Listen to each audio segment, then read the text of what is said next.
Later that afternoon, the Goober wandered to the assembly hall, attracted by cheers and hoots. He stood in the rear of the hall, watching as Brian Cochran posted the latest returns. There were probably 50 or 60 guys in the place, unusual for the time of day. Every time Cochran wrote in new sales, the fellows burst forth in cheers, led by, of all people, big bruising Carter, who probably hadn't sold any chocolates at all, but had others do his dirty work. Brian Cochran consulted a sheet of paper he held in his hand, and then went to one of the three big boards. Beside the name Roland Goubert, he wrote down the number 50. For a moment, it didn't occur to the Goober who Roland Goubert was. He watched, fascinated, unbelieving, and then, "Hey, that's me!" "Goober sold his 50 boxes," someone called. Cheers, applause, and ear-splitting whistles. The Goober started to step forward in protest. He had only sold 27 boxes, damn it.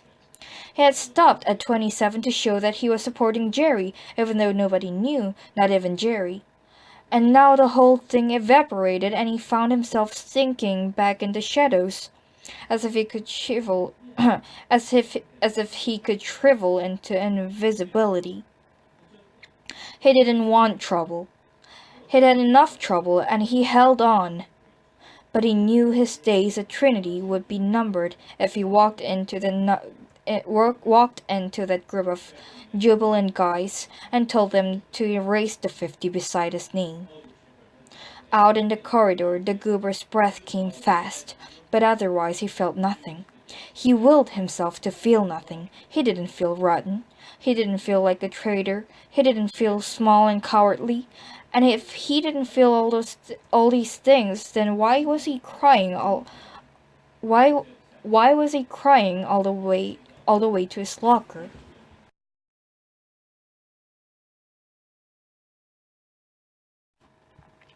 "30.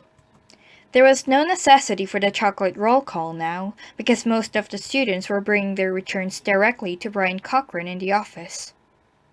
But Brother Leon persisted anyway. The Goober noticed that the teacher now took a delight in the process, making a big deal of it. He read off the latest sales as reported to Brian Cochran, reciting them to the class in detail, lingering over the names and the totals, wringing as much drama and satisfaction of the situation as possible. And he had stooges or frightened kids like David Caroni who sang out their reports in the classroom as Leon basked in the totals. "Let's see, Hartnett," Leon said, shaking his head in pleased surprise. "The report says you sold 15 boxes yesterday, bringing your total to 43. Wonderful!" And it glanced slyly at Jerry. It was all ridiculous, of course, because Hartnett hadn't sold any chocolates at all. The sales had been made by the teams of fellows who went out every afternoon. The school had become chocolate crazy. But not Goober. As a show of sympathy to Jerry, he had decided to stop selling the chocolates altogether, and his total had remained unchanged for the past week at 27. It was little enough to do. "Melon," Leon was calling out. 7. "Let me see now, Melon. Why, that brings your total to 47. Congratulations, Melon. I'm sure you'll be selling those 3 remaining boxes today." Goober shriveled in his seat. Next would be Parmentier, and then Jerry. He had glanced toward Jerry, saw him sitting erect in his chair as if he was looking forward to having his name called. "Parmentier?" 7. Parmentier, Liam marveled. "That makes your total, yes, by George, 50. You've made the quota, Parmentier. Good boy. A round of cheers, gentlemen." Goober faked his cheers, looked little enough. The pause, and then Leon's voice sang out, "Renault!" That was the exact description. Sang. His voice exultant, lyrical. Goober realized Leon didn't care now whether Jerry sold chocolates or not. No, Jerry answered, his own voice clear and forceful, ringing with a triumph of its own. Maybe both of them could win. Maybe a showdown could be averted after all. The sail was winding down. It could end in a stalemate and eventually be forgotten, absorbed by other school activities. Brother Leon, all eyes turned to Harold Darcy, who had spoken. Yes, Harold. May I ask a question? A frown of annoyance from the teacher. He'd been having such a great time that he resented the interruption. Yes, Darcy. Would you ask Renault why he isn't selling the chocolates like everybody else? The sound of a car horn could be heard from two or three blocks away. Brother Leon's face was guarded. Why do you want to know? He asked. I figure it's my right to know. The right of everybody to know. He looked around for support. Somebody called out, Right on. Darcy said, Everybody else is doing his part, but why isn't Renault? Would you care to answer that, Renault? The teacher said, the moist eyes flashing, the mild eyes unmistakable. Jerry paused, face flushed. It's a free country, he said, words which touched off a ripple of laughter. Someone snickered. Brother Leon looked positively joyous, and Goober felt nauseous. I'm afraid you'll have to be more original than that, Renault, Brother Leon said, playing to his audience as usual. Goober could see the color rising to Jerry's cheeks. He was also aware of change in the class, a subtle alteration of mood and atmosphere. Until this particular roll call, the class had been neutral, indifferent toward Jerry's position, maintaining a live and let live attitude. Today, however, the air was filled with resentment, more than resentment, hostility. Take Harold Darcy. Ordinarily, he was a regular kid, minding his own business, with no tinge of the crusader or fanatic about him. And suddenly, here he was challenging Jerry. Did you say this sale was voluntary, Brother Leon? Jerry asked. Yes, the teacher said, hanging back as if he were trying to fade into the background, letting Jerry betray himself with his own words. Then I don't feel that I have to sell the chocolates. A ripple of resentment across the classroom. You think you're better than we are? Darcy shouted out. No. Then who do you think you are? Phil Beauvais asked. I'm Jerry Renault, and I'm not going to sell the chocolates. Damn it, Goober thought. Why didn't he bend a little? Just a little. The bell rang. For a moment the boy sat there, waiting, knowing that the issue hadn't been settled, something ominous in the waiting. Then the moment broke, and the boys began to push back their chairs, rising from the desks, shuffling as usual. No one looked at Jerry Renault. By the time Goober got to the door, Jerry was walking swiftly to his next class.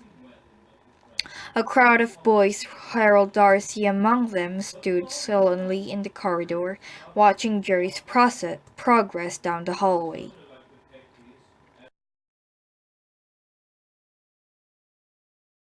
"31. What's your hurry, kid?" It was a familiar voice, the voice of all the bullies in the world. Harvey Crench, who used to wait for Jerry outside the third grade at St. John's, and Eddie Herman at summer camp, who delighted in the small tortures he inflicted on the younger kids, and the complete stranger who knocked him down at the circus one summer and tore the ticket from his hand. That was the voice he heard now. The voice of all the bullies and troublemakers and wise guys in the world. Mocking, goading, cajoling, and looking for trouble. What's your hurry, kid? The voice of the enemy. Jerry looked at him. The kid stood before him in defiant posture, feet planted firmly on the ground, legs spread slightly apart, hands flat against the side of his legs, as if he were two gun holsters and was ready to draw, or as if he was a karate expert with hands waiting to chop and slice. Jerry didn't know a thing about karate in his wildest dreams when he demolished his foes without mercy. "I ask you a question," the kid said. Jerry recognized him now, a wise guy named Zanza, a freshman baiter, somebody to stay away from. "I know you asked me a question," Jerry said, sighing. He knew what was coming. "What question?" And there it was, the taunt, the beginning of the old cat and mouse game. "The question you asked me," Jerry countered, but not knowing the futility of it. It didn't matter what he said or how he said it. Jenza was looking for an opening, and he'd find it. And what was it? You wanted to know what was my hurry.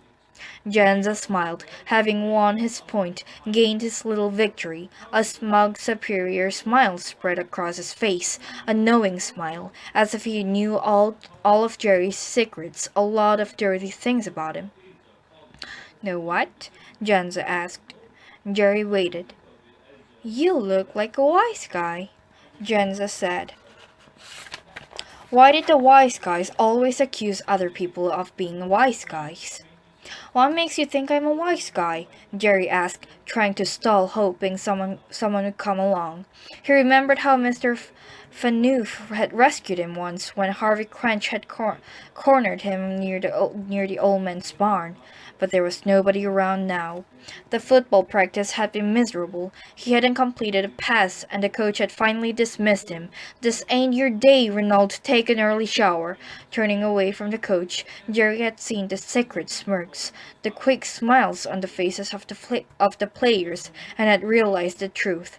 They dropped his passes purposely, had refused to block. Now that Goober had quit the team, there was no one he could trust. More paranoia, he treated himself, trudging along the pathway that led from the football field to the gym, and had encountered Jenza, who should have been out there practicing, but had been waiting for him. "Why do I think you're a wise guy?" Jenza asked now. "Because you put on a big act, kid. You try to get by with a sincerity act, but you're not kidding me. You live in the closet." Jenza smiled, a knowing "this is just between us" smile, intimate, creepy. "What do you mean, closet?"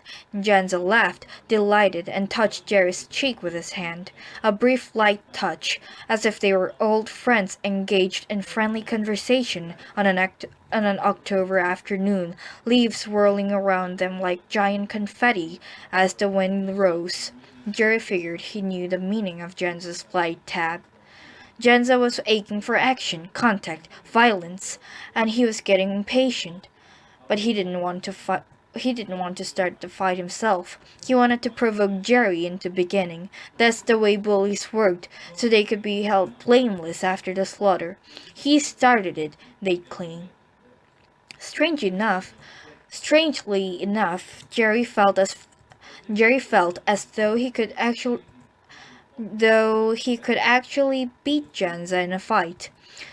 He could feel a gathering of outrage that promised strength and endurance. But he didn't want to fight.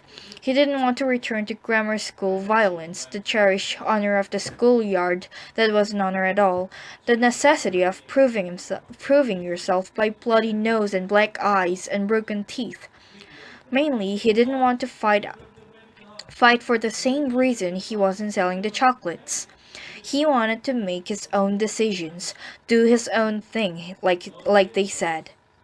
"This is what I mean by closet," Jenza said, his hand flicking out again, touching Jerry's cheek, but lingering this time for the fraction of a second in faint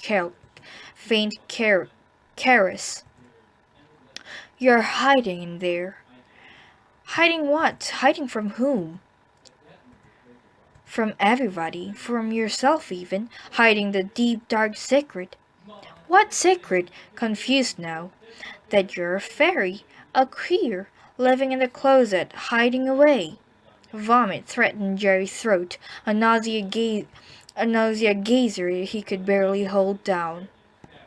Hey, you're blushing, Jenza said. The fairy's blushing.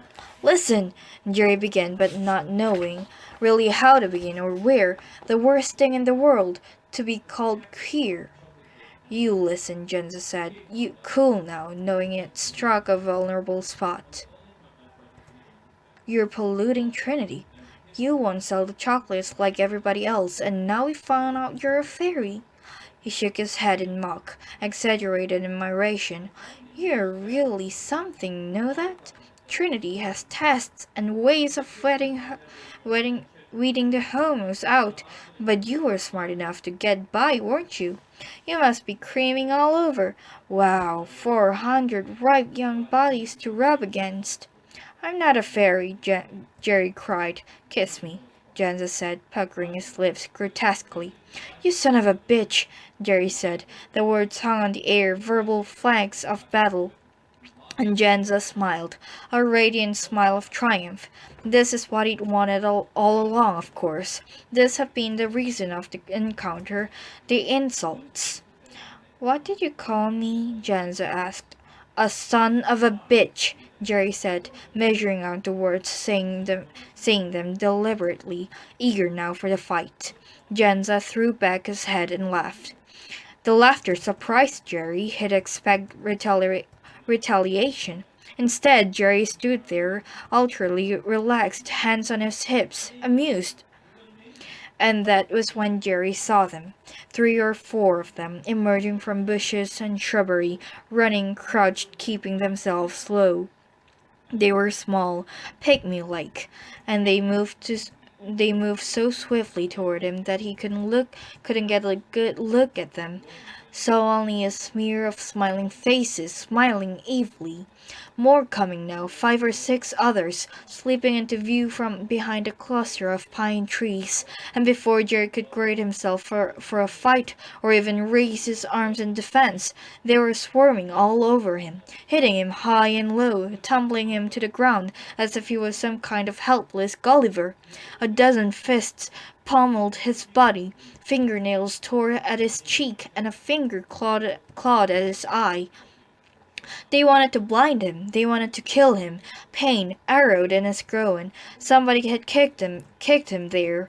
The blows rained upon him without mercy, with no let-up, and he tried to curl up and make himself small, hiding his face, but somebody was pounding his head furiously. Stop! Stop! Another kick in his groin, and he couldn't hold down the vomit now. It was coming, and he tried to open his mouth to let it spray forth. As he threw up, they let him go. Someone yelled "Jesus!" in disgust, and they withdrew. He could hear their gasps, their running feet rescinding, although somebody stayed behind to kick him again, this time in his lower back, the final sheet of pain that drew a black curtain over his eyes.